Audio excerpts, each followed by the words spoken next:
নিজেকে বাঁচাতে পারে, আল্লাহ পাক তাকে সাক্ষাৎ মউতের হাত থেকেও বাঁচাতে পারবে ইনশাআল্লাহ।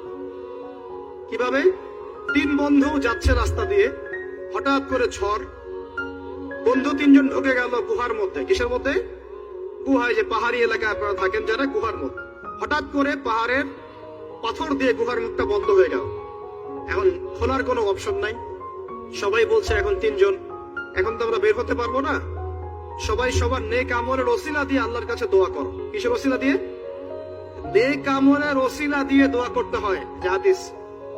এই ছেলে বলছে, যুবক ছেলে, আল্লাহ আমার একজন চাচাতো বোন ছিল। কে ছিল? এই যে বয়ফ্রেন্ড গার্লফ্রেন্ড, খালাতো বোন, চাচাতো বোন, এখন তো বিচ্ছিরি অবস্থা। এখন এমন একটা অবস্থা, পশ্চিমা সভ্যতার রিপোর্ট গুলো পড়ে দেখি, ভাই ও বোনের সাথে জেনা করে না। ওদের ওখানে নিজের আপন পিতার দ্বারাও মেয়ে সেক্সুয়াল হ্যারাসমেন্টের শিকার হয়। ওরা আমাদেরকে শেখায় এখন ভালো কোনটা মন্দ কোনটা, আর আমরা আমাদের মাথাটা কবে যে বিক্রি করে দিলাম। ওদের কাছ থেকে ভালো মন্দ শিখতে হচ্ছে, কোরআন সুন্নাহ বাদ দিয়ে ওদের কাছ থেকে ভালো মন্দ শিখতে হচ্ছে।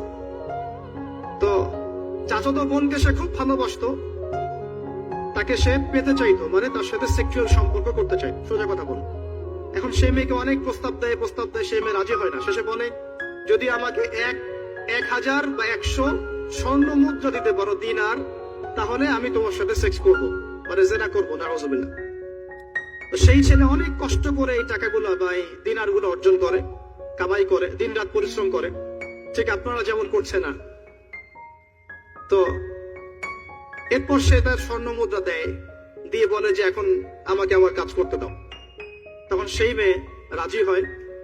ঠিক যে মুহূর্তে তারা সেক্সুয়াল সম্পর্কটা করবে, ঠিক ওই মুহূর্তেই এই মেয়ে বলে ওঠে, হে আল্লাহর বান্দা, আল্লাহকে ভয় করো। আমি সারা জীবন আমার সতীত্বকে ধরে রেখেছি, কাউকে দেইনি। আমি কারোর সাথে এরকম অন্যায় করি নাই, আমি খারাপ মেয়ে নই।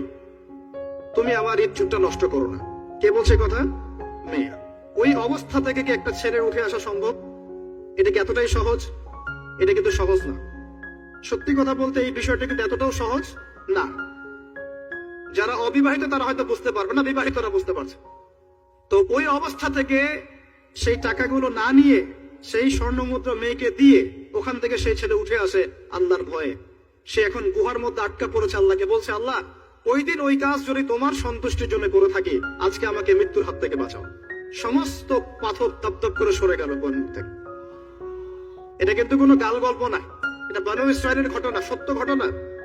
এই হাদিস থেকে আমি আপনাকে দলিল দিচ্ছি যে যদি জেনার মতো পাপ থেকে আপনি আমি সরে আসতে পারি, সাক্ষাৎ মওত থেকে আল্লাহ বাঁচাতে পারেন।